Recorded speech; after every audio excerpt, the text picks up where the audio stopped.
En general, muchas veces aquí en nuestro programa Edgar, hablamos del desempleo, hablamos de las barreras que en sí tenemos los paraguayos y paraguayas para conseguir un trabajo digno.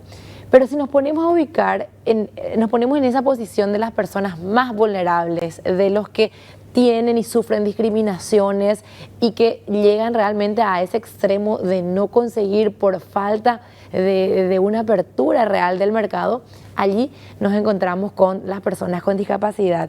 ¿Cuándo es el Día Internacional de las Personas con Discapacidad? Y contanos también los números de cuántos son los que no logran conseguir empleo en nuestro país debido a esa condición.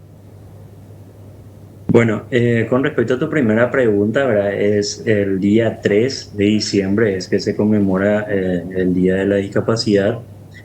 Eh, y con respecto a lo segundo, la verdad que la parte numérica es un poco complicado ser bien puntual, ¿verdad? Pero sí se estima de que alrededor de 500.000 personas con discapacidad están en edad de empleabilidad en nuestro país y que solamente un alrededor del 20% de esas personas están accediendo a una oportunidad de empleo.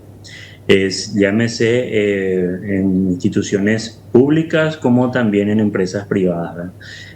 Hoy en día tenemos un factor más positivo con respecto a la mira a la inclusión de las personas con discapacidad, porque también las empresas hoy en día también están un poco más abiertas a esa posibilidad de contratar a alguna persona en sí, ¿verdad? Entonces, hoy en día al menos los vemos con buenos ojos, ¿verdad?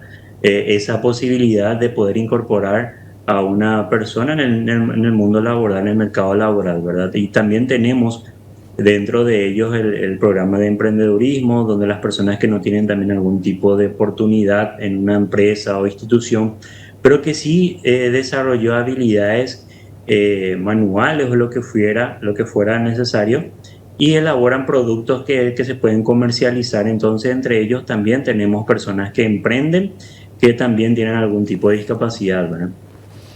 Este proyecto SAPEA 2.0 que se menciona también en esta información que estuvieron difundiendo y cuya conclusión van a estar realizando mañana en un acto en la sede del Congreso Nacional. ¿De qué se trata, Edgar?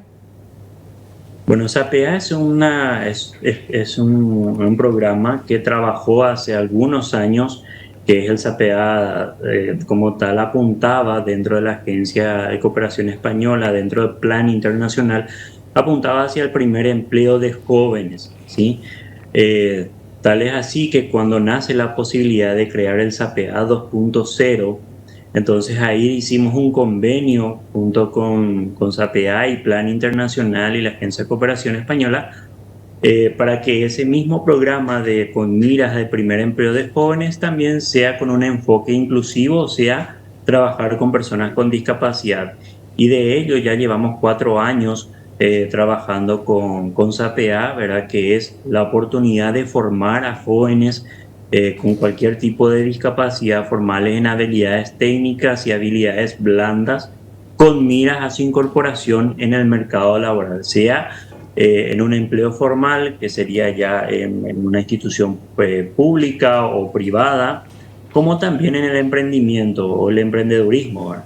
Entonces, con este programa SAPEA, con el proyecto SAPEA 2.0, nosotros venimos trabajando hace 4 años y la finalizamos en este mes de diciembre, donde ya finiquita lo que es el proyecto en sí, como que también el programa SAPEA ya finaliza también aquí en nuestro país. Entonces, es por eso que decidimos hacerlo de la mejor forma, contando las experiencias que se tuvo de inclusión, tanto en las instituciones públicas, los trabajos que hicimos sobre todo con el Ministerio de Trabajo, que fue un aliado importante dentro de estos 4 años, dentro de su dependencia SINAFOCAL y el SNPP, donde formaron a nuestros jóvenes con discapacidad de distintos tipos de cursos, y también las empresas que hoy son parte de Saraquí por medio de una red denominada Suma, donde tenemos empresas amigas de la inclusión que apuntan justamente a esto, a contratar a personas con discapacidad que se forman dentro de Saraquí. Entonces, es más o menos a grandes rasgos para que tengan en cuenta de lo que es el programa SAPEA. ¿Cómo llegar a esas personas que tienen poder de decisión, Edgar, aquí en nuestro país? Es decir, hablamos de los sectores público y privado y donde hay que trabajar más para poder concienciar a esos empleadores de la importancia de contratar también a personas con discapacidad, y no solamente por una cuestión de humanidad y de derechos, que por supuesto es lo principal, sino también por una cuestión económica. Por supuesto que son también personas productivas. Va más allá de la ley en sí, de que tengan un cupo, va también por una cuestión de educación, Edgar. La verdad que, bueno, si hablamos en instituciones públicas, seamos conscientes que existe una ley de inclusión laboral en instituciones públicas, ¿verdad? Que habla del 5%, que es la ley 3585, que está vigente desde el año 2008, ¿verdad? Donde estipula un porcentaje mínimo de contratación de personas con discapacidad. Dentro de lo que es las empresas privadas, más bien apuntan justamente a eso que vos estabas mencionando, que no solamente que apunta a algo para hacerlo por estatus social o por darle oportunidad, por quedar bien y demás, sino porque se dan cuenta que tienen igual de productividad o incluso en algunos factores mayor productividad del contratar a una persona con discapacidad. Y también buscamos mucho la concienciación, tanto sea público o privado, de la importancia que se tiene en un crecimiento económico, por sobre todas las cosas, el apuntar hacia la inclusión de las personas, de todas las personas. Porque si hablamos de la discapacidad, como bien lo mencionabas hace rato, que es un sector vulnerable, al tener discapacidad es un sector aún mucho más vulnerable, y apuntemos que realmente, si no apunta, o mejor dicho, concienciemos, si no apuntamos a la inclusión, ese sector de vulnerabilidad se amplía cuando la persona no tiene un acceso a un empleo donde se amplía su vulnerabilidad y aumenta la pobreza.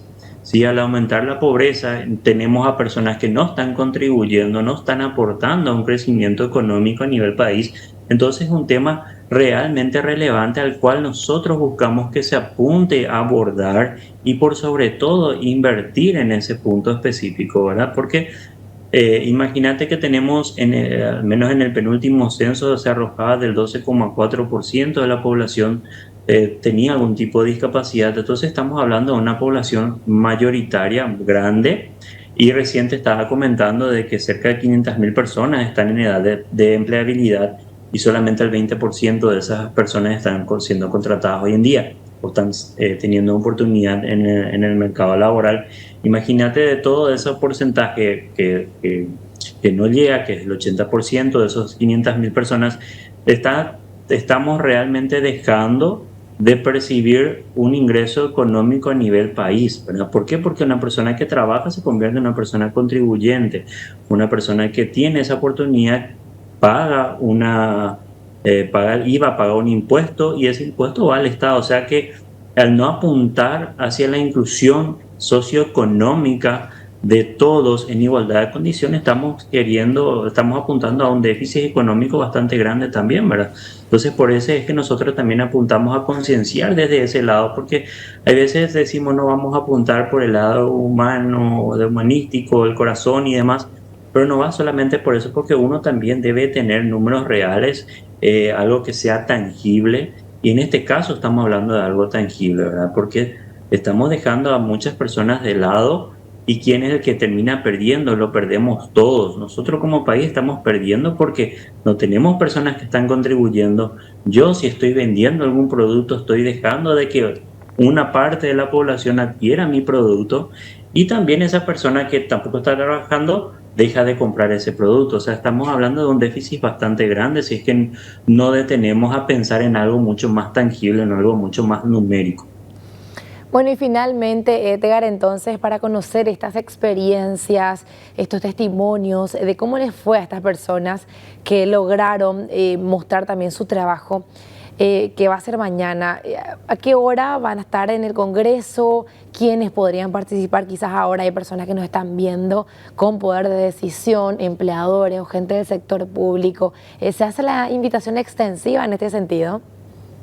Sí, así mismo es. Nosotros estaremos mañana, o sea, la actividad en sí arranca a partir de las 8:30 y va hasta las 11:30 de la mañana, donde tenemos en el panel tenemos la actividad principal donde se va a hacer en la bicameral, justamente donde las personas con discapacidad que seleccionamos van a estar contando su testimonio. También las empresas van a estar mencionando sus puntos positivos que tuvieron al abrirse la posibilidad de contratación. También van a estar representantes del Estado, a lo que sean las planadas ya del lado mismo de la bicameral. Vamos a tener también stands de empresas que también van a estar compartiendo con los beneficiarios. Entonces la invitación es abierta.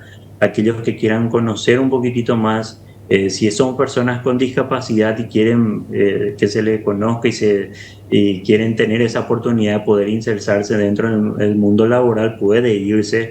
Si tienen sus documentos a mano, pueden llevarlo. Sí, que tanto las empresas que esté ahí como nosotros de Saraquí vamos a recepcionarlo con mucho gusto. Y las empresas, sobre todas las cosas, que quieran conocer cómo fue de sus pares empresarios, también cómo fue para que puedan contratar y cómo fue el camino y demás que pudieron hacerlo, también están invitados a poder participar el día de mañana.